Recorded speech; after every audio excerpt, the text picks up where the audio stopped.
به شبکه تلگرامی ما داخل شوید و شما از اولین ها شده MP3 ترجمه معنای قرآن را دسترس می کند و همچنین در ویکتورین آزمون های ما نیز اشتراک می کند.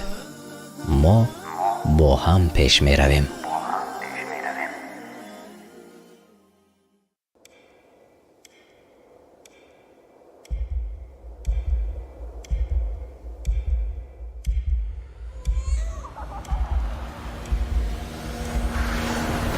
ألهاكم التكاثر حتى زرتم المقابر كلا سوف تعلمون ثم كلا سوف تعلمون كلا لو تعلمون علم اليقين لترون الجحيم ثم لترونها عين اليقين ثم لتسألن يومئذ عن النعيم.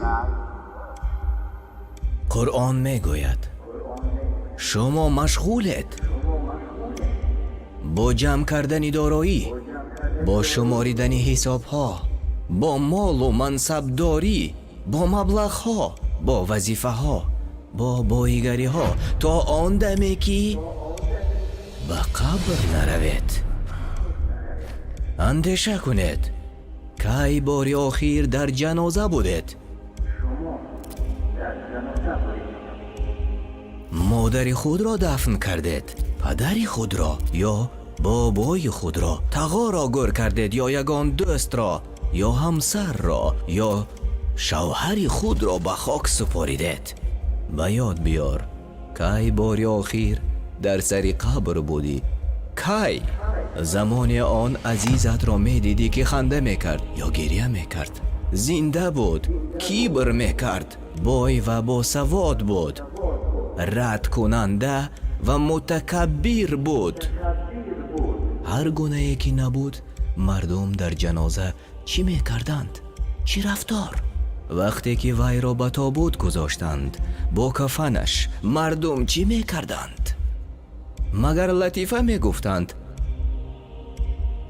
یا رقص می کردند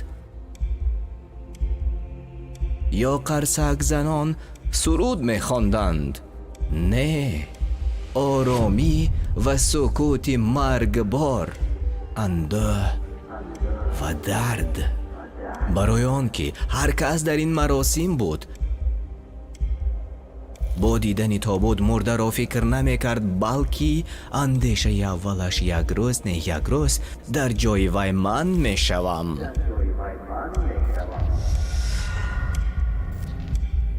الله تعالی می فرماید هر یک از ما، هر یک از شما زبان درازی میکنید، کار میکنید تا ثروتمند شوید، خانه ها میخرید، ماشین ها، شرکت ها، چی کاری که نمیکنید؟ آن زمانی که به شما آفریدگار را، دین را، حیات را، اخلاق را یادرس میشوند شما وقت ندارید. میگویید که من وقت ندارم، مشغولم، عموما به الله باور ندارم. این چی تکبری است تا آن دمی که به گورستان نرود. وقتی که در قبرستان قرار گرفتید و اگر شجاعت دارید و اگر جرأت کردید به نزد قبر رفته به خود سوال دهید مگر همین آخر 50-60 سال در مبارزه و سعی و کوشش، فتنه و فریب، در زناکاری و دست درازی، پریشانی در کار و با همین تمام تقدیر من همین، مرا نیز به این چقوری می فرارند. از این برمی آید که بعد این و بعدی که مردم از قبرستان می روند همش تمام. اما چی با وی؟ همانی که در داخل قبر؟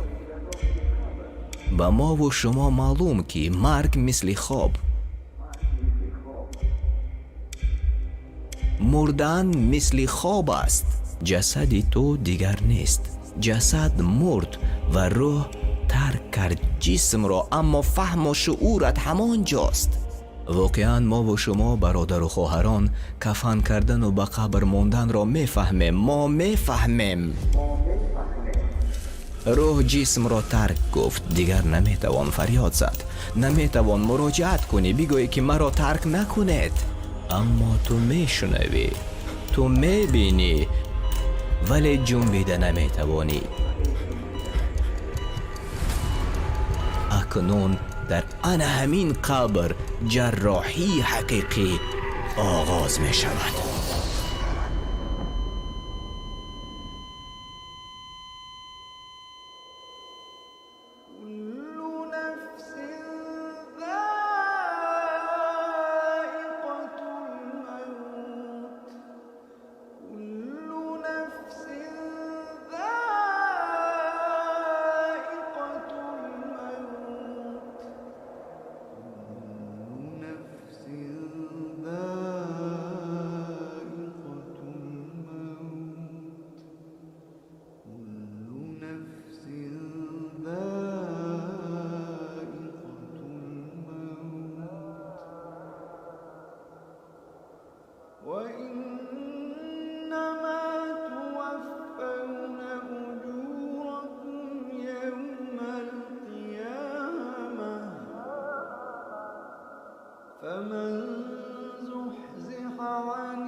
به نام الله بخشاینده و مهربان. السلام علیکم و رحمت الله و برکاته. تماشابینان عزیز، مخلصان شبکه قرآن دستور عمل انسان، هر یکی شما را خوش آمدید میگویم. امروز روز شنبه است و چون انعنه ما برنامه دانش و سنجش را آماده کردیم و پیشکش شما میگردانیم انشاءالله. در واقع نواری که نوکک ما و شما تماشا کردیم از شبکه حکمت، آن یک نواری تکان دهنده برای هر یک از ما و شماست. چون بارها ما میگوییم که زندگی این جهانی ابد نیست و یک معین است. انیخترش ما و شما یقین داریم، ما و شما باور داریم، ما و شما میدانیم که یک روز نه یک روز قطع می شود حیات. اما حال آن که ما و شما میدانیم، باور داریم، ایمان داریم، اما ترس از آن روزی که سوال و جواب می شویم کمتر داریم یا اینکه به اهمیتی میکنیم. البته الله سبحانه و تعالی مهربان است. بعد از توبه گناهان را انشاءالله که می بخشد. اما در توبه کردن نیست اکثر از ما و شما دیر میکنیم. در سوره نور آیت 31 ترجمه معنا الله سبحانه و تعالی می فرماید: ای مؤمنان، همه به درگاه الله توبه کنید، باشد که رستگار شود. یا اینکه در سوره هود آیت 3 الله سبحانه و تعالی ترجمه معنا می فرماید: از پروردگار خود آمرزش طلب کن، یعنی بخشش طلب کن و سپس به سویش باز گردید. یا اینکه در سوره تحریم آیت 8 الله سبحانه و تعالی می فرماید: ای مسلمانان، به سوی الله بازگشتی پاک و ناب نماید. یعنی که پاک و توبه کننده برگردید.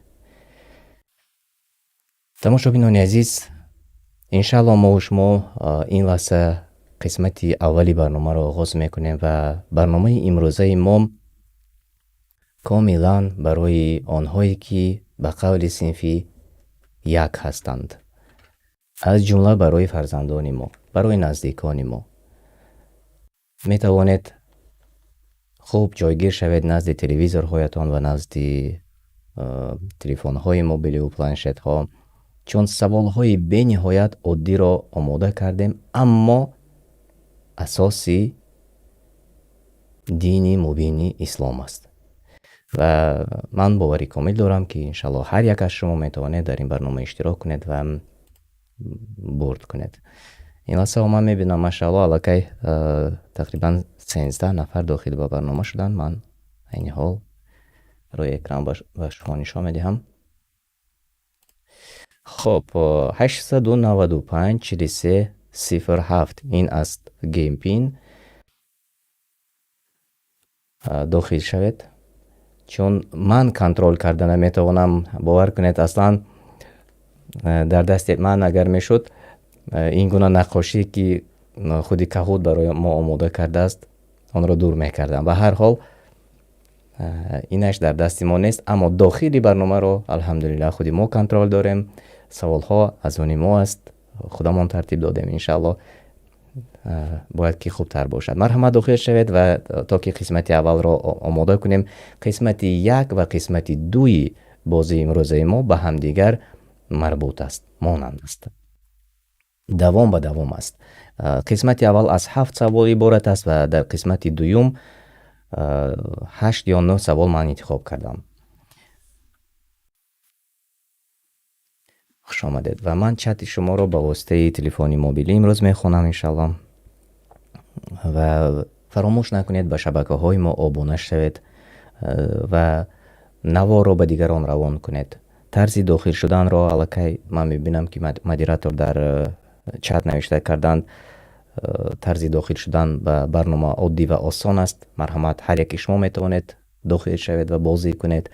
همچنین توصیه کنید برای فرزندانتان نیز آنها نیز اشتراک کنند، آنها نیز در داخلی برنامه باشند، گوش کنند. چنانکه که ما پیشتر هم گفته گذاشتیم تماشاگران عزیز، یک و یک باره از دو چیز برخوردار میشویم انشالله. یکی این است که با زبانی مادری، با زبانی تاجیکی خودمان صحبت میکنیم و دیگر این که باز از بعضی چیزهایی که باید ما و شما، آنهایی که مؤمن هستند باید دانند، از آن انشالله که معلومات پیدا میکنیم. امروز کم نیست که مردم و از جمله یار و دوستان ما، نزدیکان ما و شما میگویند که ما وقت نداریم، کارمان بسیار است، کار نکنی نمیشود که میگویند. اگر کار نکنی ریسک را از کجا میابی میگویند و حتی ارکان اسلام و ارکان ایمان را فراموش میکنند. هرچند ما سینه میزنیم میگوییم که مسلمان هستیم، اما مسلمان و یا مؤمن از دیگر اشخاص فرق میکند. حال آن که اگر ما و شما ارکان اسلام و ارکان ایمان را ندانیم، چگونه میتوانیم خودمان را مؤمن و مسلمان گوییم؟ وقت های نماز را نمیدانیم کدام وقت کدام نماز خوانده می شود. اکثریت از ما و شما، اکثریت از نزدیکان ما و شما. از این را این گونه برنامه های علمی ما را انشالله که یک قدم به پیش ماندن نزدیک می کند و ما امیدوار هستیم. خب 20 نفر در قسمت اولی برنامه ما هستند و ما انشالله قسمت اول را آغاز میکنیم و در قسمت دوم باقی مانده آنهایی که دیرتر می آیند آنها نیست انشالله اشتراک میکنند. خب تشکر زیاد. اینجا همیشه ضعیف نوشتند که چت را نیز خوانم. من کوشش میکنم چت را نیز خوانم، چون امروز من روی اکران را در روبروی خودم دیدم نمیتوانم. کوشش میکنم از داخل تلفن موبیلی چت را نیز خوانم و 3 جواب درست را از چت نیز انشالله میخوانم. و کوشش کنید زیادتر داخل به برنامه شوید، داخل به خودی کهود شوید و خودتون در آن اشتراک کنید. انشالله این بهتر است. 28 نفر شدیم ماشاءالله. باعث و خرسندی است و نام های خوب انتخاب کنید تماشابین عزیز، نام های خوب انتخاب کنید بهتر است. خب من آماده هستم و قسمت اول رو بسم الله آغاز میکنیم. خیلی خوب. سوال اول: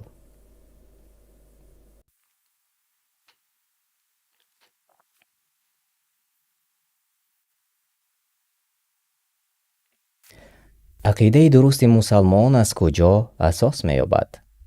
وریانت ها: تنها از مذهب حنفی، تنها از مذهب شافعی، از قرآن، سنت و فهم صحابگان و یا پیروی از یگان ملا. کدامش درست است؟ عقیده درست مسلمان از کجا اساس یافته است؟ وریانت ها را شما در پایان می‌بینید. تنها از مذهب حنفی، تنها از مذهب شافعی، از قرآن، سنت و فهم صحابگان و یا پیروی از یگان ملا. 21 نفر جواب گفتند و فکرم 22 نفر جواب گفتند. خب 20 نفر جوابی درست گفتند و 2 نفر وریانت اول رو انتخاب کردند، تنها از مذهب حنفی گفتند.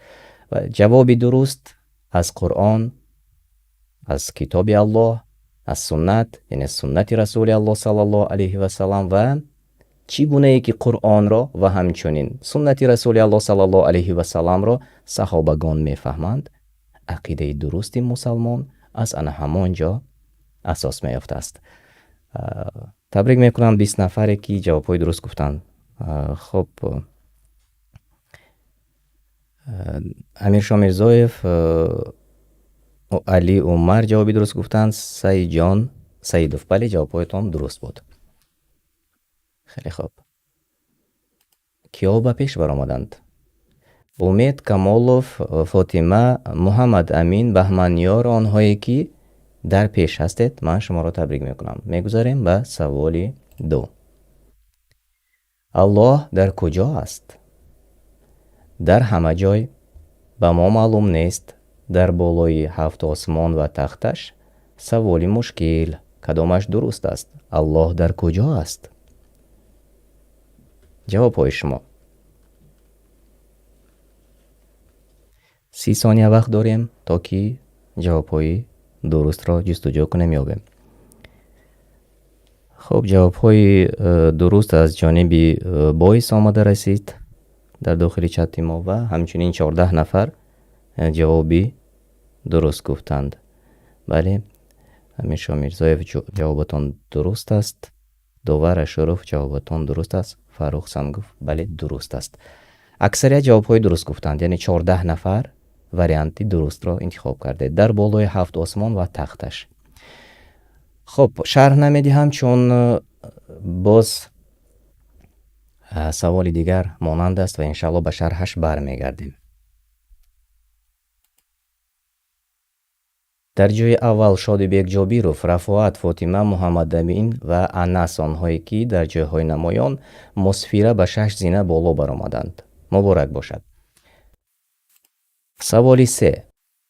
دلیل آن که الله در بالای عرش است یگان دلیل نیست. وریانت: سوره طه آیت 5 تنها در حدیث آمده است، به ما معلوم نیست.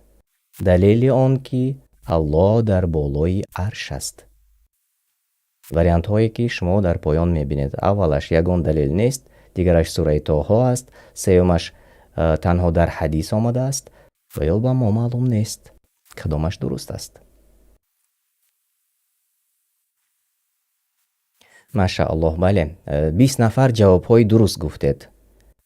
دلیل آن سوره طه آیت 5.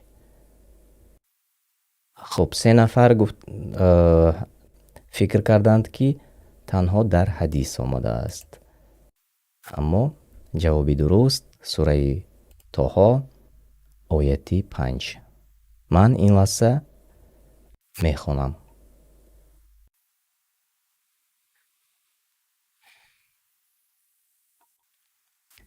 معنایش را میخونم. الله مهربان بر بالای عرش است. و از تفسیری سعدی چنین آمده است: این صفت لایق به جلال و عظمت او تعالی می باشد و صفتهای او تعالی به هیچ مخلوقاتش مانندی ندارد. بیان این صفات در سوره اعراف آیه 54 نیز ذکر شده است. این از تفسیری سعدی بود. یعنی در سوره طه سخنهای الله سبحانه و تعالی چنین آمده است: الله مهربان بر بالای عرش است. خودش الله سبحانه و تعالی گفته است. از این خاطر آنهایی که همه جای را انتخاب کردند بعضا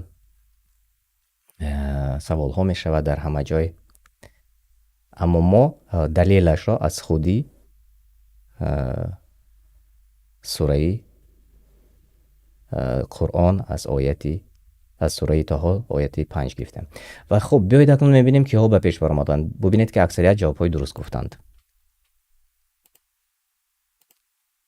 در جای اول رفاعت شادی بیگ جابیروف، محمد امین، انس و ابوذر آنهایی که در جایهای نمایان هستید. عبدالرحمن نیز ابو عبدالرحمن نیز به 5 زینه بالا برآمدید. من شما را تبریک میکنم. بیایید میگذاریم به سوال دیگر.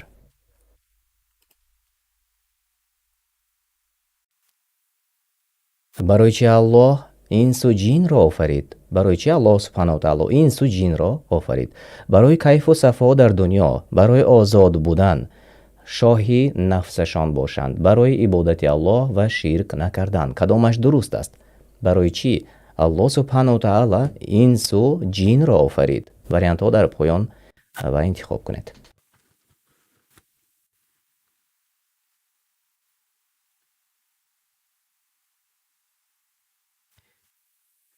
علی عمر جوابتون درست است. داور شروف درست است. امیرشاه میرزایف جوابتون درست است. 24 نفر قریب همه جوابی درست گفتید. ماشاءالله. بله، الله سبحانه و تعالی تنها برای عبادتش هم انس و هم جین را آفریده است. و یگان شرح لازم نیست چون همه جوابهای درست گفتند. تنها یک شاهی نفسشان را انتخاب کرد. اما دیگر واریانت ها ببینید که واریانت های اینقدر واریانت های خوب هم نبود تماشابینان عزیز، و یگانه واریانتی که نزدیک بود، یگانه واریانتی که درست است انا همین: برای عبادت الله و شرک نکردن. کیا به پیش برآمدند؟ رفاعت، محمد امین، شادی بیگ جابیروف، انس، فاطمه آنهایی که در جایهای نمایان هستید و 6 زینه به بالا آمینه نیز برآمدند. تبریک میکنم شما را. سوال 5: آیا دلیل هست که الله را عبادت کنیم؟ نه چنین نیست. عبادت از باباهایمان به ما میراث مانده است. سوره 51 آیه 56: هرچی دیگران کنند ما هم شریک. کدامش درست است؟ آیا دلیل هست که الله را عبادت کنیم؟ یعنی از این پیش ما گفتیم که الله سبحانه و تعالی تنها برای عبادت انس و جین را آفریده است. آیا دلیل داریم برای همین؟ واریانت ها در پایان. بله، هر کسی که کبود گفتند و اینجا جواب های درست را من دیدم الکی. خب ادیبه قربانو و جوابی درست گفتند. امیرشاه میرزایف خیلی خوب و حمزه رجبوف جوابایتون درست است. 25 نفر همه جوابی درست انتخاب کردند، آنهایی که در داخل برنامه اشتراک کردند. خیلی خوب. بیایید اکنون سوره رقمی 51 را نگاه میکنیم. آیه 56 را چگونه بود است آن دلیل؟ خب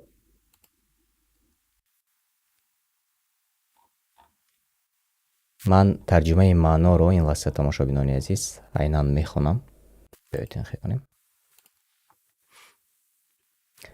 در سوره زاریات آیه 56 چنین آمده است: و جین و آدمی را نیافریدم مگر برای مرا عبادت کنند. در تفسیر چنین آمده است: هدف بزرگ تا تنها مرا عبادت کنند، نه غیر مرا. الله سبحانه و تعالی می فرماید، از تفسیر سعدی گرفته شده است: و جین و آدمی را نیافریدم غیر از مگر برای هدف بزرگ تا تنها مرا عبادت کنند، نه غیر مرا. الله تعالی می فرماید، یعنی سخنهای الله تعالی است. و آن همین دلیل انسان و جین و انسان برای عبادت کردن الله سبحانه و تعالی آفریده شده است و همچنین شریک نآوردند، شریک قرار ندادند. و خب اکنون بیایید میبینیم که این لحظه به پیش برآمد. در جای اول رفعت شادی بیگ جابیروف، محمد امین نس، فاطمه، آنهایی که خالهای خیلی خوب گرفتند. خب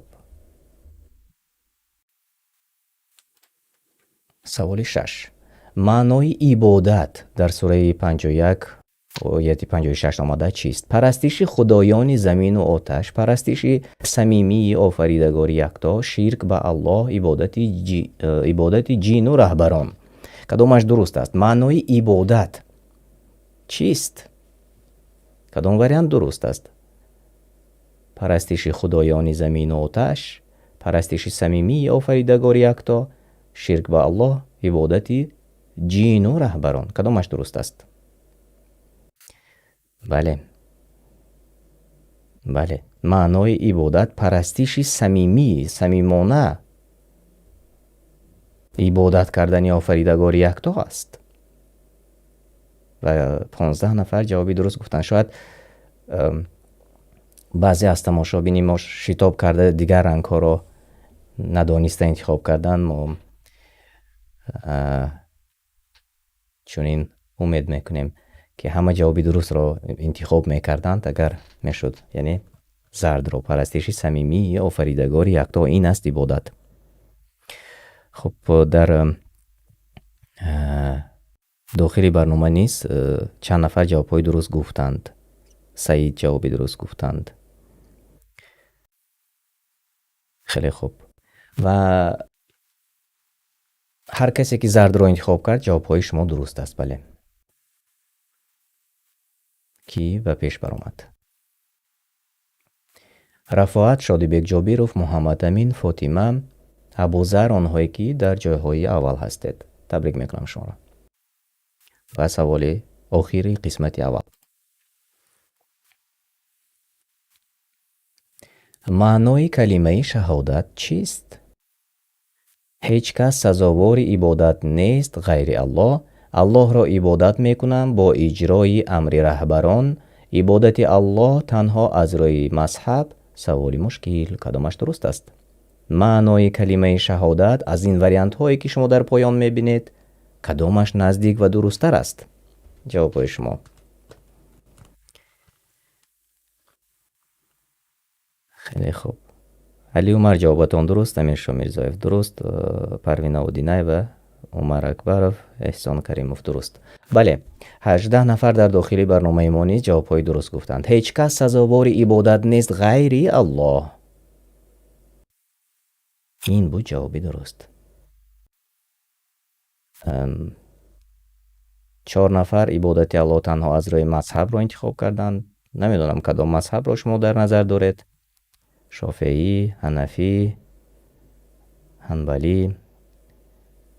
اما اکثریت جوابهای درست گفتند. بله، هیچ کس سزاوار عبادت نیست غیر الله. انا همین است معنای کلمه شهادت.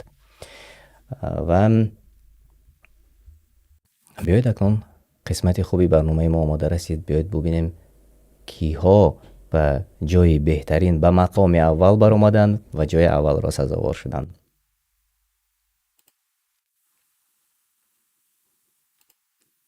جای سیوم نصیبی محمد امین، مبارک باشد.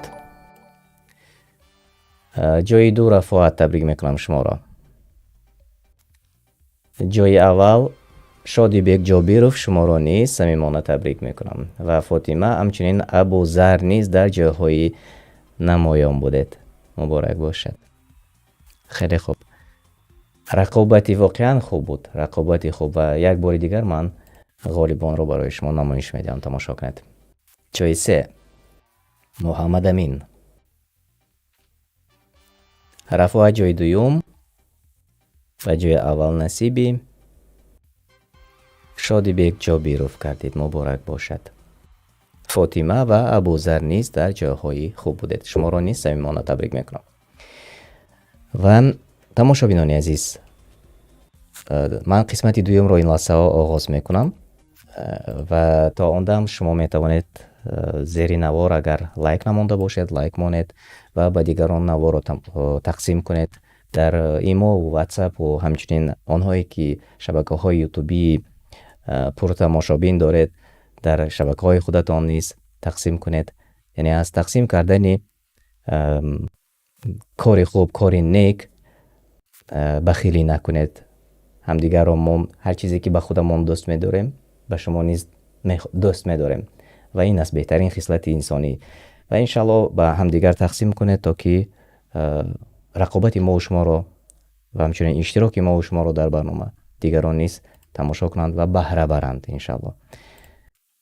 хуб, ман ин лаҳза қисмати дуюми барномаро омода мекунам ва пешкаш ба шумо мешавад иншалло. иборат аз 9 савол будааст. ба шабакаҳои телеграмии мо низ дохил шавед. дар шабакаи телеграмии мо пешакӣ огоҳ мекунем ки кай барнома оғоз мешавад ва ҳамчунин дар шабакаи телеграмӣ мо шумо аз аввалинҳо шуда тарҷумаи маънои сураҳоро метавонед шунавед ва ҳамчунин ғайр аз ин боз мо баъзе викторинаҳоро дар дохили шабакаи телеграмӣ пешкаши шумо мекунем. 609 50 80 ин аст геймпин. навишта кунед. 609 50 80. хуб, зери чат наметавонам афсӯс ки навишта кунам, аммо ман рӯи экранро барои шумо нишон медиҳам. хеле хуб, марҳамат. 609 50 80 геймпин барои қисмати дигари бозии мо. ва ана ҳамин мавзӯъ аст, мавзӯъ шинохти Аллоҳ субҳанаҳу таъоло аст. чуноне ки пештар низ қаблан гуфта гузаштем, ин мавзӯъ гуфтан мумкин ки алифбои синфи як аст барои мову шумо ва набояд ки агар ҳатто хато ҳам фаҳмида бошем баъд аз ин ислоҳ мекунем иншалло ва баъд аз ин боз дар ҷустуҷӯ мешавем. ҳар касе ки ҳақиқатро ҷӯяд ҳамон нафар меёбад. на оне ки масалан чун нобино аз паси фақат як нафар меравад бетаҳқиқ. не. ва агар ҷои ман низ хато карда бошам, чун дар тартиб додани савол баъзе саволҳоро ман аз забони русӣ шояд тарҷума мекунам ва мо одамӣ ҳастем, аммо аз рӯи нафсам чизеро намекунам иншалло. вале агар мабодо аз нодонӣ ё хатофаҳмӣ чун одамӣ ҳастем хато карда бошам, талаби дуо мекунем ки Аллоҳ субҳанаҳу таъоло бубахшад ва ҳамчунин шумо низ дар ҷустуҷӯ бошед. аз ин хотир мо ин барномаҳоро омода кардем ва ният дорем шабакаи дониш ва санҷиш, дониш лайф мо аллакай омода кардем. иншалло он алоҳида мешавад, шабакаи дониш ва санҷиш. ва ҳамин ки ман наворҳои хазинаро ба он ҷо дохил кардам, иншалло дар шабакаи Қуръон дастур амали инсон эълон мекунам. ба шабакаи дониш лайф иншалло дохил мешавед, обуна мешавед иншалло ва барномаҳои сабти барномаҳо танҳо дар ана ҳамон шабака ҷой дода мешавад.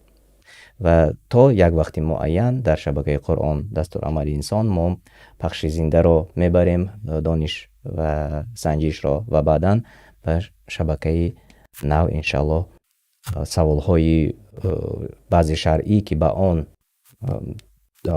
طالب علمان جواب میگویند آن را انشالله علاهیده خواهیم کرد و البته ما و شما در این گونه کار به همدیگر انشالله که کمک خواهیم کرد. و خب 29 نفر و قسمتی دویمی برنامه رو من این لحظه ها پیشکش شما میکنم.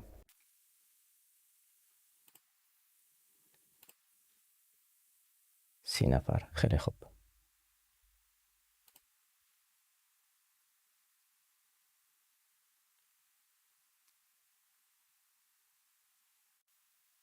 قسمت دو و سوال اول. توحید گفته چی را میفهمیم؟ مبلغ ها را، خدای آب و صنم های چینی را، پرستش یا آفریدگاری یکتا را. این کلمه را اولین بار شنیدم. کدامش درست است؟ وریانت های شما. توحید گفته چی را میفهمیم؟ جواب های شما. خب من پس از چند لحظه باز 28 نفر جوابی درست گفتند. همگی جوابی درست را گفتند. پرستش یا آفریدگاری یکتا را. بله، انا همین است جوابی درستی شما. خیلی خوب. و لحظه ها. خب بیایید میبینیم که ها با پیش برآمدند و من بعدا چت را نیز یک بار از نظر میگذرانم. خیلی خوب، قریب همه جواب های درست گفتند. در جای اول امید، رفاعت، سنیت، بهمنیار و مدینه آنهایی که در جایهای نمایان هستید. شما را تبریک میکنم. سوال دو. گناه کبیر چیست؟ از آن وریانت هایی که شما میبینید. چون این گناه نیست بعد زنا توبه نصوح کردند، به الله شریک قرار دادن، عرقخوری و ریباکاری توبه کرده. کدامش گناهی کبیر است؟ از این وریانت هایی که شما میبینید. وریانت ها 30 ثانیه وقت داریم. محیدین دولت جوابتان درست. امیرشاه میرزایف بله درست است جوابتان.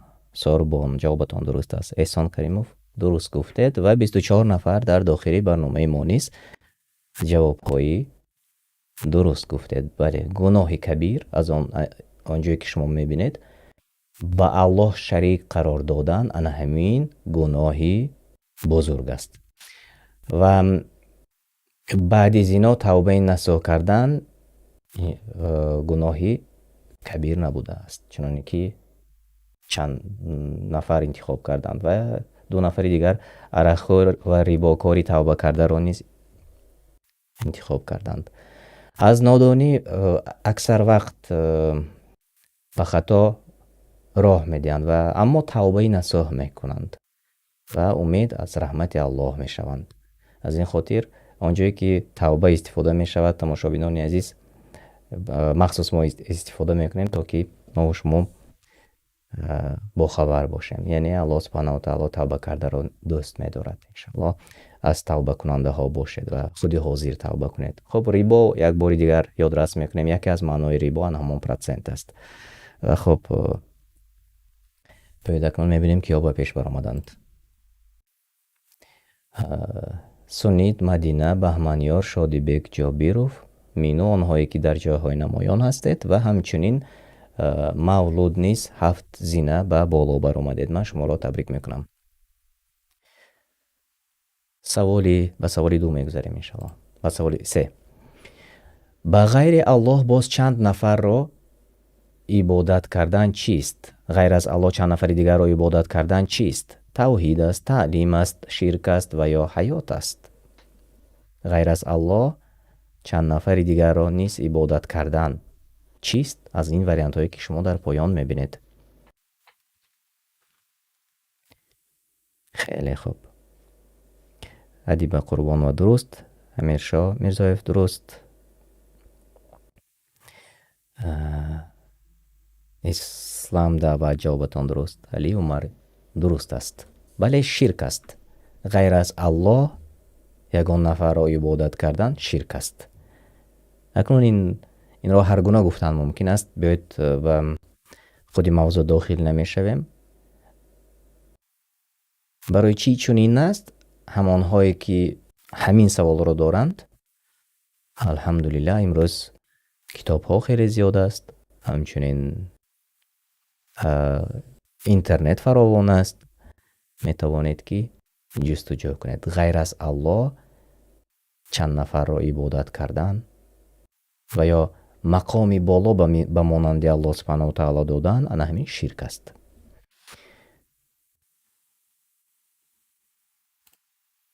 در جای اول سنیت، بهمنیار، مدینه، مینو، عمر و ابوذر پیهم و 3 سوال ما همگی به سوالهای ما جوابهای درست گفتید.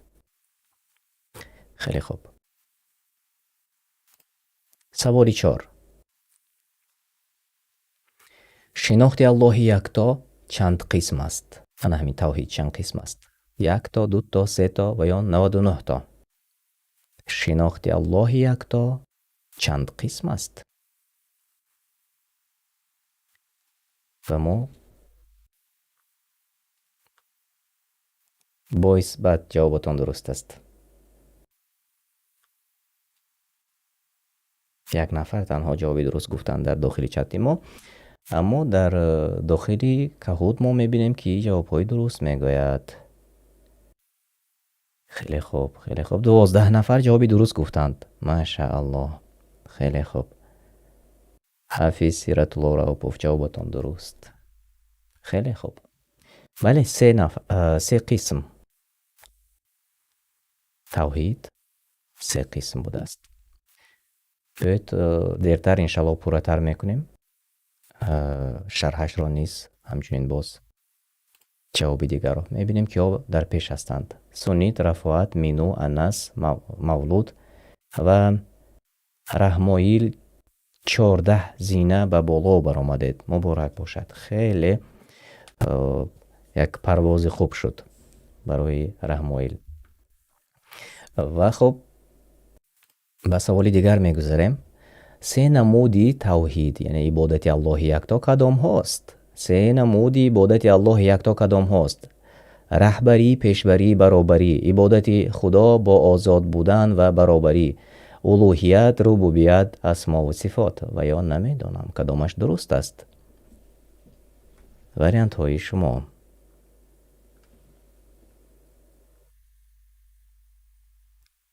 خب امیرشاه میرزایف درست جوابتان باعث جوابتان درست است. فروخسان گفت درست است. حافظ سیرت الله راوپوف درست است.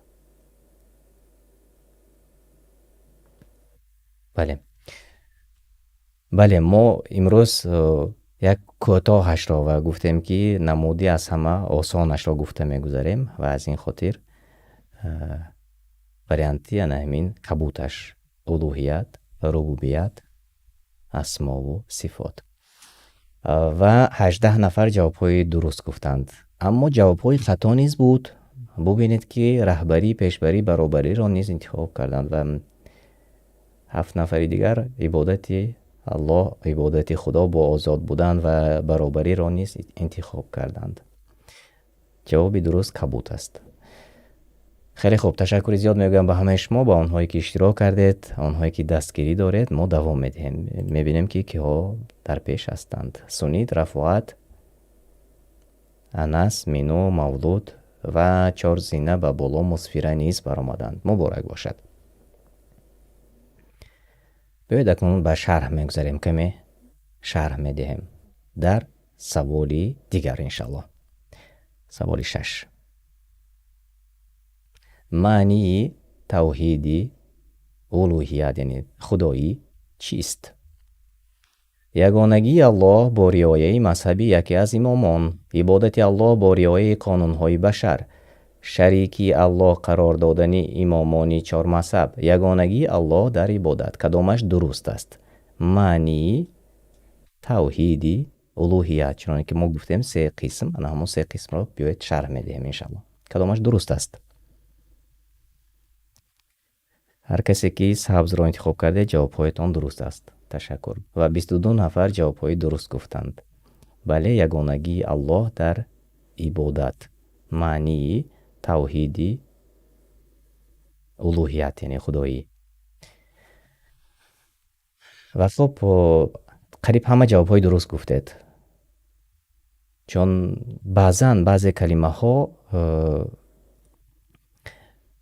به ما معنیش نامعلوم است. از این خاطر اکثر از ما و شما یک کمی وقتی سوال پیدا می شود میگوییم که من بار اول میشنوم این چی باشد، یا اینکه بعضی نفران میگویند که به زبان روسی آسان‌تر بود، به زبان روسی مثلا خوبتر میفهمیدیم، چون اصلا زبان خودمون است. الوهیت به زبان خودمون است و وقتی که بار اول خودی من نیست شنیدم، فرهنگ را شدم که از فرهنگ چی میافته باشم، یعنی اونجا به غیر از خدایی چیزی دیگری نبود.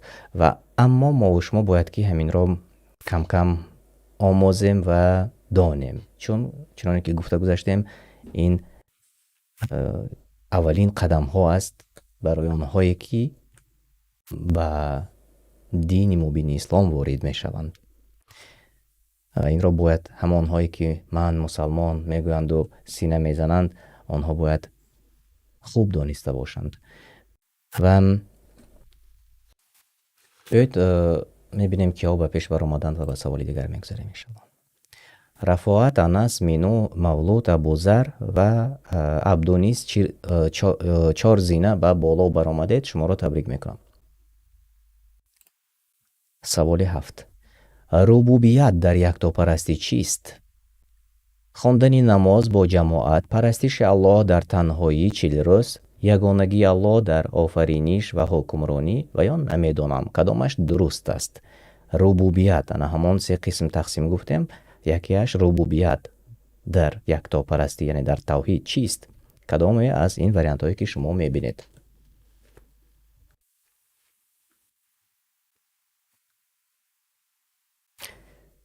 خب هر کسی که کبود انتخاب کرده جوابهایتان درست است. تشکر. خیلی خوب. اینجا چند نفر جوابهای درست گفتند. اولین شده به فکرم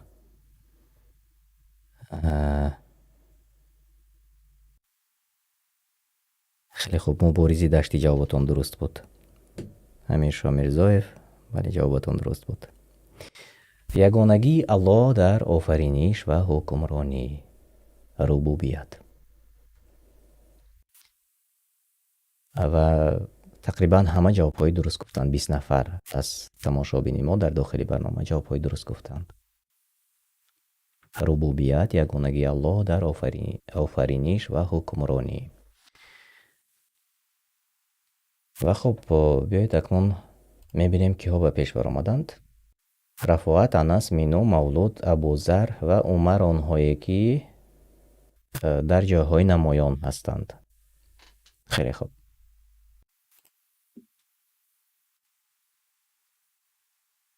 از کجا میدانیم که الله دارای اسما و صفات هاست؟ تنها از حدیث مرسل، از کتاب متماتیکا، از بابایم شنیدم، از قرآن و سنت. از کجا میدانیم که الله دارای اسما و صفات هاست؟ کدامی از وریانت ها درست است؟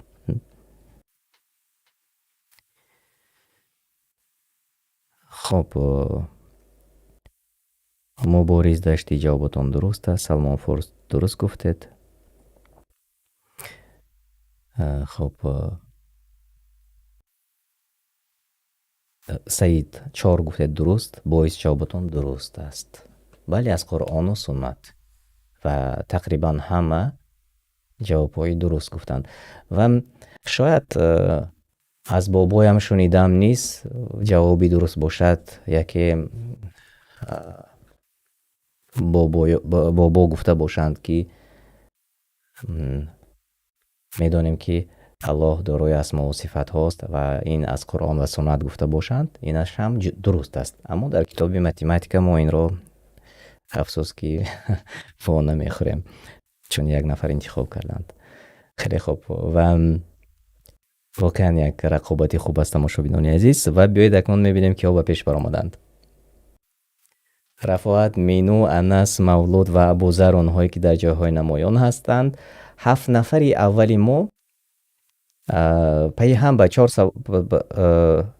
7 نفر اول با 4 سوال جوابهای درست گفتند. خیلی خوب. یعنی که در داخل برنامه ما رقابت خیلی خوب رفته ایستاده است. اکثریت همه آنهایی که در برنامه ما جوابهای درست را انتخاب میکنند جوابهایشان درست است، اما وابسته به آن که کی زودتر جواب درست را پخش میکند خالی زیادتر میگیرد. از این خاطر اکثریت در جاهای نمایان هستید. خیلی خوب. و یک سوال آخر برای برنامه امروز ما و سوال نهایی. صفات های الله به ما مانند است؟ سوال. بله قریب یخل تنها به رهبران دولت مانند می شود؟ نه مانند نیست. پادشاه سایه خدای زمین. کدامش درست است؟ صفات های الله سبحانه و تعالی به ما مانند است؟ سوال. حاکم شکر ما درست. علی عمر درست جوابتان. امیر شاه درست است جوابتان. خب بارک الله جوابتان درست. احسان کریموف درست گفتید و 19 نفر در داخلی برنامه ما نیز جواب های درست گفتند. نه مانند نیست. دلیل سوره شورا آیتی 11 و انشالله روزهای نزدیک ما ترجمه معنای سوره شورا را آماده میکنیم، چون ثبتش را الکی آماده کرده ایم. ثبتش هست اما با زبان تاجیکی تا حال ترجمهش پیشنهاد شما نشده است، ولی ما انشالله کوشش ها داریم که آن پیشکشی شما شود. و دلیل را من از ترجمه معنا از تفسیر روش میسر این لحظه برای شما میخونم. خب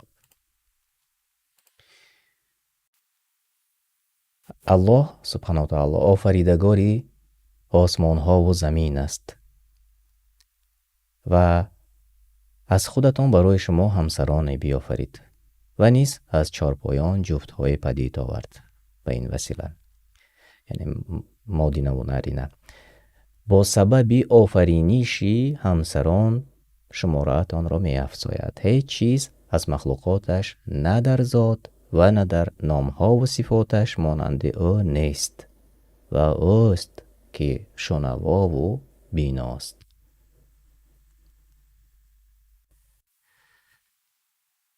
و انا همین دلیل بود سوره 42 آیت 11 که مخلوق یعنی ما به الله سبحانه و تعالی مانند نیستیم، یعنی صفت های الله سبحانه و تعالی و یگان مخلوق مانند نیست مخلوقش. اکثریت جواب های درست گفتید. خیلی خوب. و در چت نیست تماشابینان ما همه فعال بودند. الله از هر یکی شما راضی باشد انشاءالله. خیلی خوب خیلی خوب. و من این لحظه اکنون با شما میبینیم که ها به پیش برآمدند و جای بهترینی برنامه ما آمد. جای سیوم انس مبارک باشد. جای 2 نصیب مینو گردید و جای اول نصیبی رفعت گردید. شما رو تبریک میکنم. همچنین مولود و احمد جان نیز در جاهای نمایان بودند. شما را نیز صمیمانه تبریک میکنم. یک بار دیگر جاهای نمایان را تماشا میکنیم.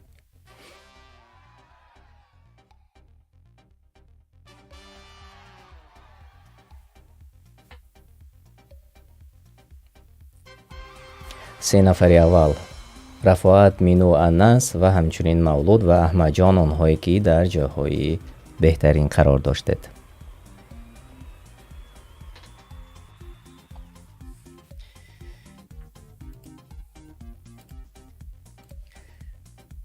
تشکر زیاد میگم تماشابینان عزیز برای آنهایی که این لحظه ها وقتی خودتان را یک جای با ما گذراندید و ما 2 قسم برنامه دانش و سنجش را پیشکش شما کردیم و چنانه که من پیشتر نیز قید کردم انشاءالله روزهای نزدیک ما شبکه الهیده برای دانش و سنجش میکنیم و همه برنامه ها اونجا پوره می شود. و انشالله آن را اعلام میکنیم. شما میتوانید به شبکه دانش لایف ابونه شوید تا که در آن همونجا تنها فقط هر هفته روزهای شنبه و انشالله باز در آینده کوشش میکنیم که برنامه را رنگ و رنگتر و خوبتر پیشکشی شما گردانیم. الله هر یک شما را حفظ کند و تا وخوری دیگر، تا هفته دیگر با شما خیر و خوش میکنم. الله نگهبانتان باشد. السلام علیکم و رحمت الله و برکاته.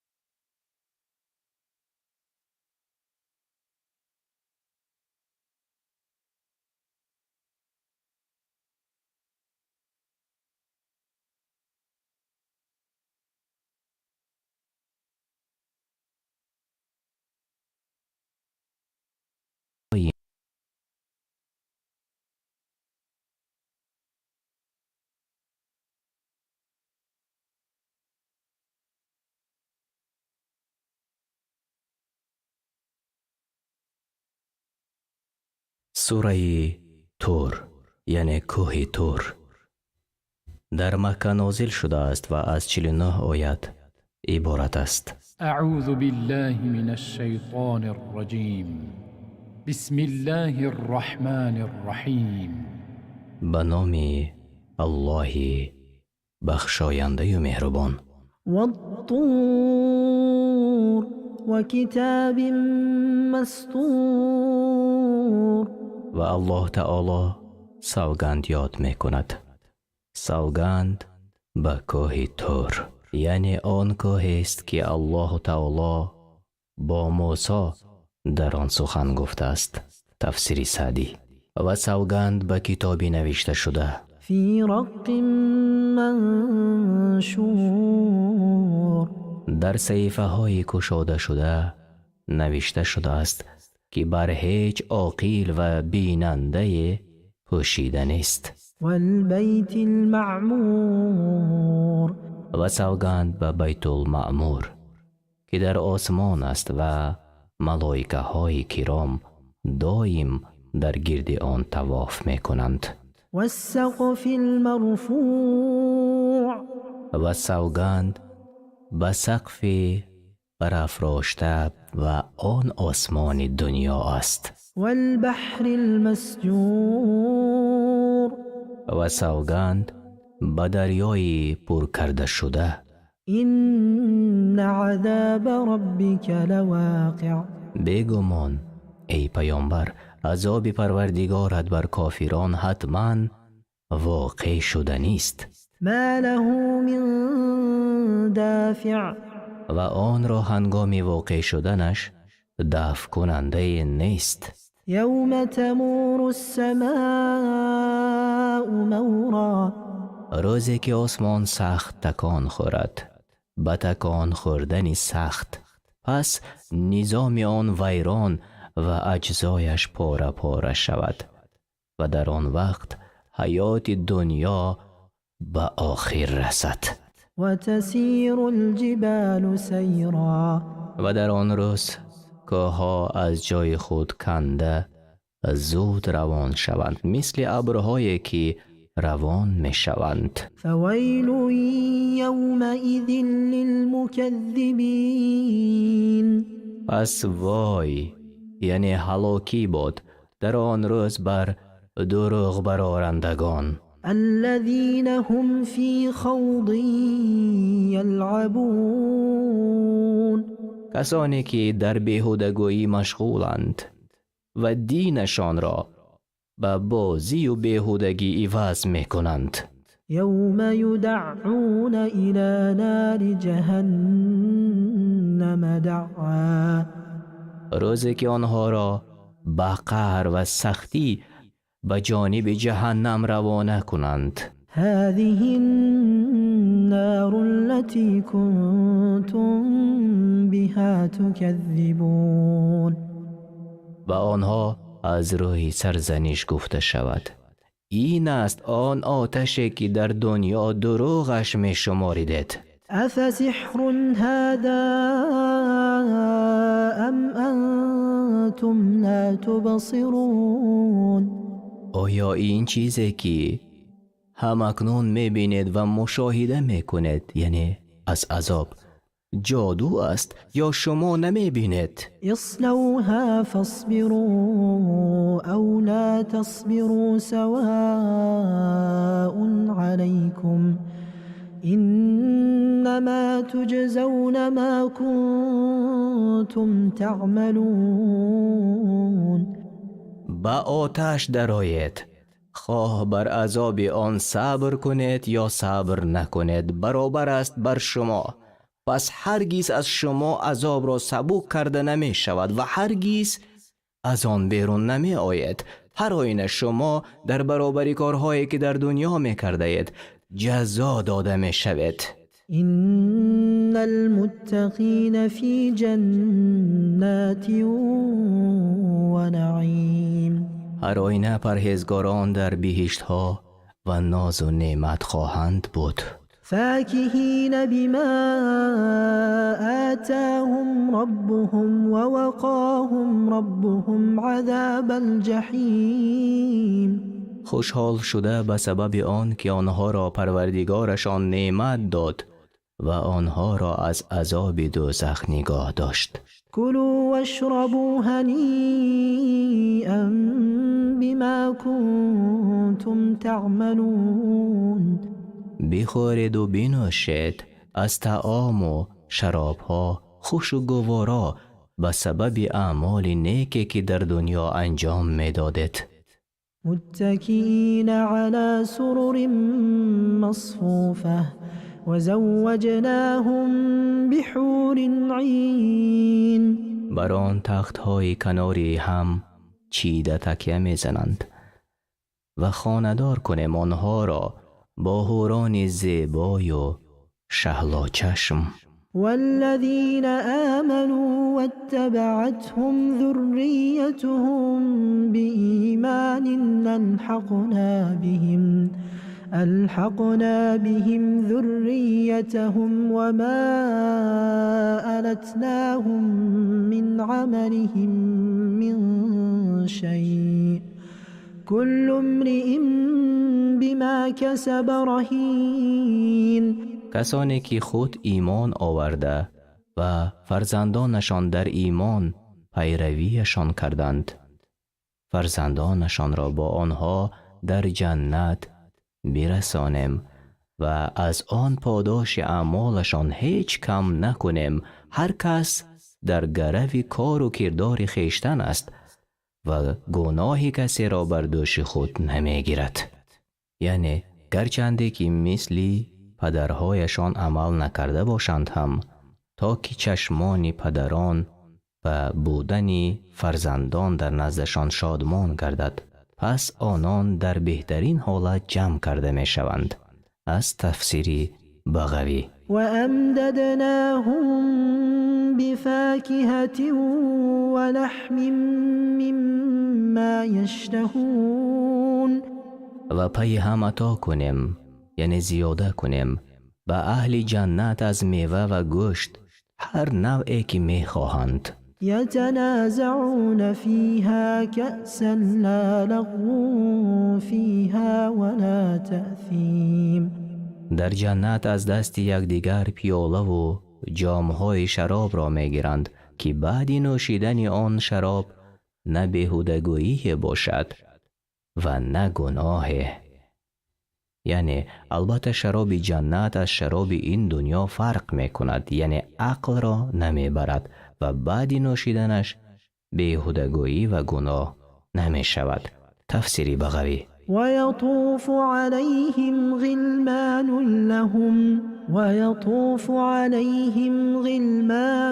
لهم كأنهم لؤلؤ مكنون. و برایشان نوجوانانی هستند که خوش صورت و پاکیزه و سفید روی گویا مثل گوهرند در داخل صدف. بر گرداگرد آنها بهشتیان می گردند و به خدمت آنها آماده‌اند. وأقبل بعضهم على بعض يتساءلون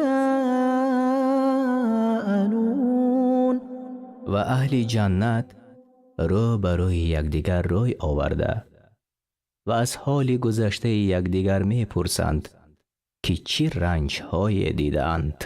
قالوا إنا كنا قبل في أهلنا مشفقين گویند البته ما پیش از این در دنیا در میان خاندان خود یعنی از عذاب الهی ترسان بودیم. فمن الله علينا ووقانا عذاب السموم پس الله بر ما منت نهاد یعنی هدایت و توفیق داد و ما را از عذاب سموم نگه داشت. سموم بادی گرم و سوزان است در دوزخ. إنا كنا من قبل ندعوه إنه هو البر الرحيم هر آینه ما پیش از این او را به یگانگی می خواندیم یعنی او را عبادت می کردیم و به او شریک نمی آوردیم و از او می پرسیدیم که ما را از عذاب سموم نجات دهد و به نعمتهایش برساند. تفسیر سعدی. و او را پرستش می کردیم و از او می پرسیدیم ما را از عذاب سموم نگه دارد و به سرای نعمت برساند. پس دعایمان را قبول و حاجتهایمان را برابر کرد که البته او احسان کننده و مهربان است. یعنی و از جمله نیکی و مهربانیش به ما این است که از ما خوشنود گردید و ما را وارد بهشت گرداند و از ناخوشنودی خویش و عذاب جهنم نجات داد. فذكر فما أنت بنعمة ربك بكاهن ولا مجنون پس ای رسول پند ده انسانها را به آیتهای قرآن، زیرا تو به فضل و مرحمت الله کاهن یعنی غیبگاه و دیوانه نیستی، چنان که کافران این گونه نسبتهای دروغ را بر تو میزنند. ام یقولون شاعر نتربص به ریب المنون، یا مشرکان میگویند تو را ای رسول او شاعر است، منتظر مرگ او هستیم. قل تربصوا فإني معكم من المتربصين. بگو برایشان شما منتظر مرگ من بمانید که هر آینه من نیز عذاب شما را انتظاری میکشم و زود است که میبیند عاقبت کار از آن کیست.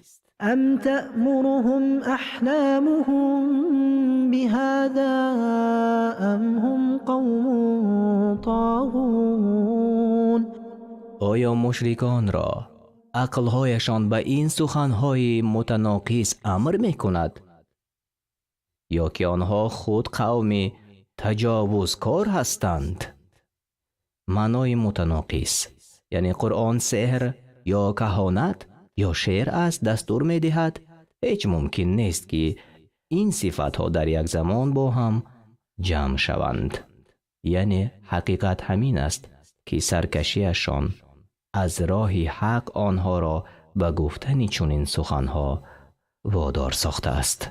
ام یقولون تقوله بل لا یؤمنون، یا که مشرکان میگویند قرآن را محمد از پیش خود بافته است بلکه آنها ایمان نمی آورند.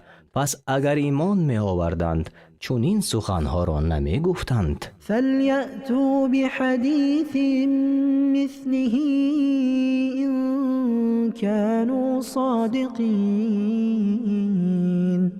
پس سخن مانند قرآن بیاورند اگر راستگوی باشند در دعواهایشان که خود محمد آن را از نزد خود بافته است. ام خلقوا من غیر شیء ام هم الخالقون، آیا این مشرکان به هیچ آفریدگار خلق کرده شدند یا که خودشان آفریدگارند؟ هر دو احتمال باطل و ناممکن می باشند. پس معین شد که الله تعالی خود آنها را خلق کرده است و او یگانه سزاوار عبادت است. ام خلقوا السماوات والأرض بل لا یوقنون. آیا آسمان ها و زمین را خلق کرده اند؟ نه، بلکه آنها باوری به عذاب الله ندارند، پس آنها مشرکند. ام عندهم خزائن ربك ام هم المسيطرون. آیا خزینه های پروردگارت نزد آنهاست هر گونه که خواهند در آن تصرف می کنند؟ یا که آنها غالب و پرقوت هستند بر مخلوق های الله؟ نه، هرگز چنین نیست، بلکه آنها عاجز و ناتوان هستند. ام لهم سلم یستمعون فیه فلیأت مستمعهم بسلطان مبین. آیا نردبان دارند که به واسطه آن به سوی آسمان برآمده اسرار وحی را میشنوند؟ پس باید شنونده آنها بر این دوا دلیل و حجت روشنی را بیارد که گویا در حقیقت خبردار است از امر الله. ام له البنات ولکم البنون. آیا الله را دختران است و شما را پسران، چنان که دعوای دروغ میکنید؟ ام تسألهم اجرا فهم من مغرم مثقلون. آیا تو ای پیامبر از مشرکان مزد میطلبی برای تبلیغ رسالت، پس آنها از دادن آن مزد مشقت میکشند؟ ام عندهم الغیب فهم یکتبون. آیا علم غیب پیش آنهاست؟ پس آنها هرچی بخواهند می نویسند، آن را برای آدمان و خبردارشان می کنند. نه، این چنین نیست. پس به درستی نمی داند هیچ کس علم غیب را در زمین و آسمان ها مگر الله. ام یریدون کیدا فالذین کفروا هم المکیدون. یا می خواهند بر رسول الله و مؤمنان حیله کنند، پس آنهایی که کافرند بر می گردند حیله شان به خودشان. ام لهم اله غیر الله سبحان الله عما یشرکون. یا آنها را معبود است که سزاوار عبادت است غیر از الله برحق؟ پاک است الله از هر چی شریکش می سازند، پس نیست او را شریک در پادشاهی او و نه در یگانگی او و نه در عبادت او. و این یروا کسفا من السماء ساقطا یقولوا سحاب مرکوم. و اگر مشرکان پاره از ابر را از آسمان برای عذابشان افتاده ببینند، باز هم از کفر خود باز نمی ایستند، بلکه می گویند این ابر است بر روی هم نشسته است و از نشانه هایی که می بینند عبرت نمی گیرند. فذرهم حتى يلاقوا يومهم الذي فيه يصعقون.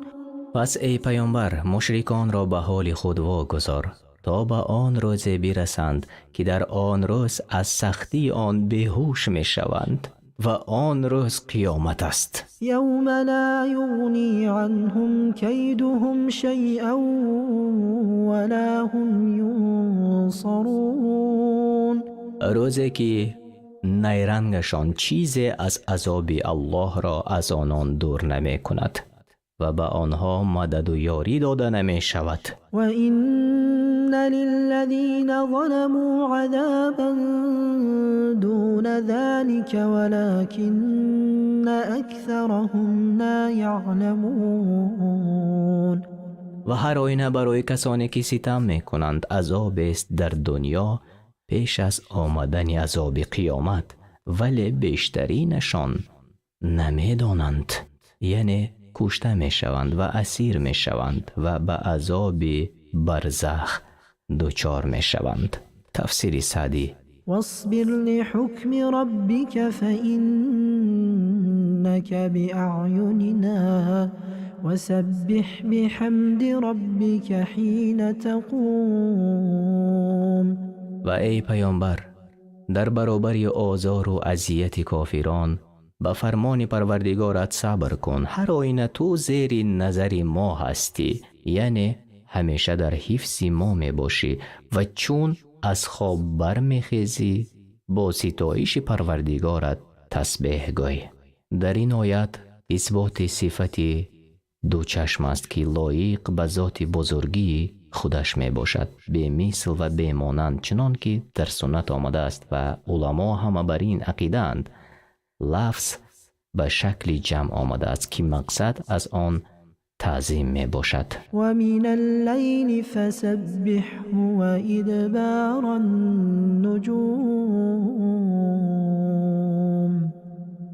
و در قسم از شب او را به پاکی یاد کن و نیز بعد غایب شدن ستارگان در وقت سحر به پاکی یاد کن. سوره طور از 49 آیت عبارت است و در مکه نازل شده است.